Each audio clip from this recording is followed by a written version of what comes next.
What's good, everybody? Quancredible here, bringing you the review for Black Clover Chapter 290. We are literally 10 chapters away from 300, which is kind of hype because it's just really dope to see that kind of a milestone for Black Clover, especially when a lot of people really didn't expect it to get there all like that. So I am really excited to see what Tabata has for a chapter 300.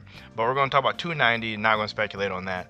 And I mean, if you've been watching these reviews from me for any amount of time, you kind of already know kind of how I feel about this fight. And I kind of still feel the same way. It's dope, but there's not a lot of plot pushing all like that going on. It's just the fight, which is hype. I don't want this to be confused as me saying the fight is whack. The fight is really hype for Asta. I just there's just so much going on. I just kind of want to know what else is happening. But basically in the beginning of this chapter, the giant freezing burning sun attack that Asta smacked back last chapter gets shot back up, and he pulls out his demon dweller sword. Now it looks different to me. Well, not different to me. It looks different, but it just kind of sucks because with how it's so much black, I can't really see how different it looks. I'm sure the actual design looked really dope, but just for me, it's kind of hard to really get a good idea of how different the demon dweller sword looks. But basically, he uses that attack to shoot out really huge and big black slashes at the giant balls to break it up. It was kind of weird because it looked like the Super Devil was either absorbing it or getting hurt by it. So I'm kind of confused as to what exactly it was doing because it looked kind of worried. I was wondering because when they smacked it back last chapter, I kind of thought this was going to be a Dragon Ball Z Frieza versus Goku thing where Frieza was trying to stop the spirit bomb but got blew up, and then they're still going to be alive after that.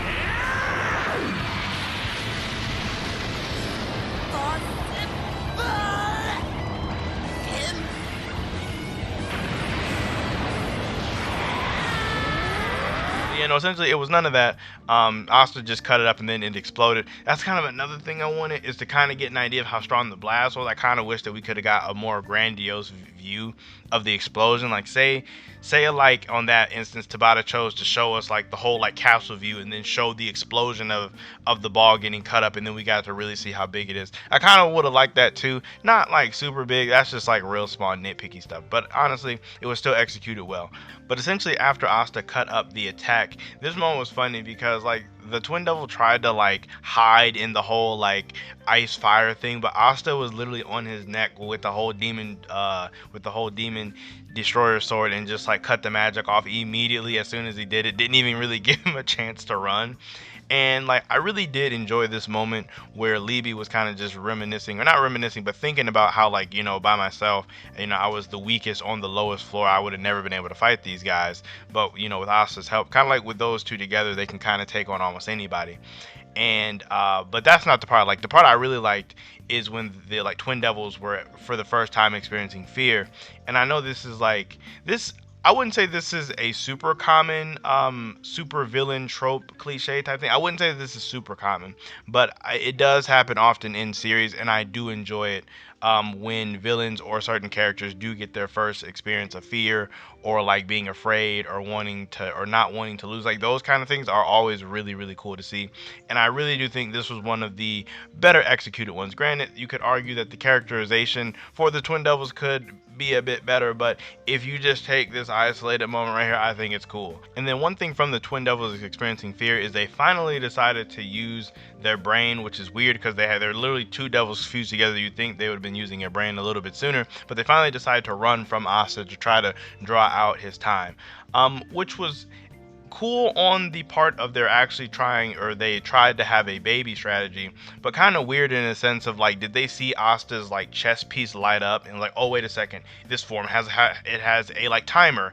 and when the timer goes all the way up and these little things on his chest are filled, he'll unfuse, and then we'll be able to beat him. It's that was kind of a lot of assuming on the Twin Devils part. That was just kind of a little weird. It's because especially since the Twin Devil has no prior knowledge of Asta in his base form, so it's how would they even know that Asta was fused to begin with? It just seemed really weird that they kind of just knew if they ran, he would run out of time and power down. That's just the part that was a bit of a stretch. That's probably if I had to pick one thing about this chapter that bothered me a lot, it would be that. Not even the whole plot thing, but that exact thing. It just seemed like a lot for them to just know that. Like the fact that they really just hadn't even known Asta was fused was just weird. But yes, and then the fact that Asta could not catch them was actually kind of wild. I assumed that like that Asta would be like crazy fast and be able to catch them, but I guess not. But then of course Noct coming in with the assist, holding them down, so that Asta is able to get that very last hit right before his timer runs out. Now I know some people won't really count this as a like true 1v1 win.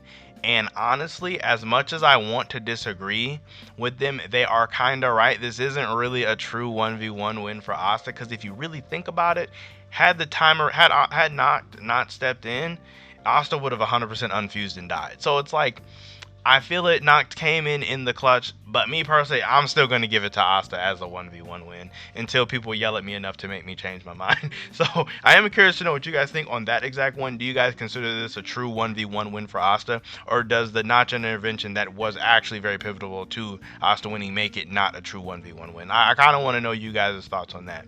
And then I do want to chime in on the one thing that's been going on Twitter a lot recently, and even on the podcast, the Black Clover Service podcast. If you're not subbed, make sure you sub. We're streaming tonight talking about the chapter. But the one thing I do want to talk about is the whole Twin Devils versus Zagrid debate or take, with a lot of people saying that Zagrid is more powerful than Twin Devils or vice versa. Now me personally, if you don't already know, I still believe that Zagrid is more powerful than the Twin Devils personally. You could make the argument, and I would agree with you, that it is possible that the Twin Devils could have more mana.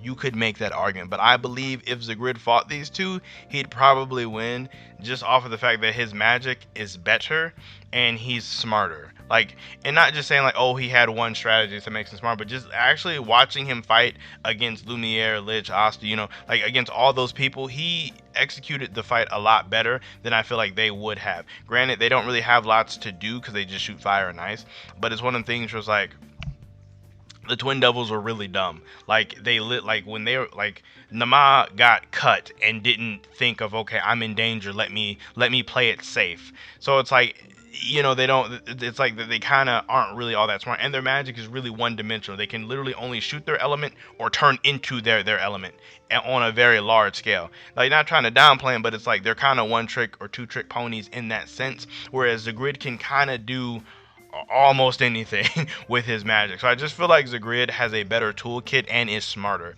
Like, but if you went for pound, who could do the biggest attack? Probably the Twin Devils. But unfortunately for me, that's the only area that I think they really win at. Now, that's just my take on it. I am curious to know who you guys think is stronger between the Twin Devils and Zagrid. Honestly, it isn't a super big deal all like that, because even if the Twin Devils are, I wouldn't say it's by a large margin. Just like with Zagrid, I don't think he's like massively stronger. I think it's very slight. Like, I think it's a very, very slight difference.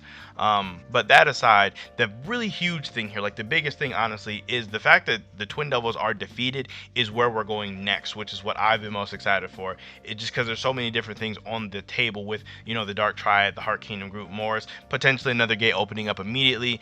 There's just a lot going on. I kind of think that another gate is just gonna flat out open like right off of the Abat, and then we're gonna have to get somebody else to defeat this, because I'm assuming there should be some type of time limit for Asta going in and out of his form. Like, I'm assuming he can't just go back to back to back to back, or there wouldn't be like a big deal. So I am very excited to see that happen.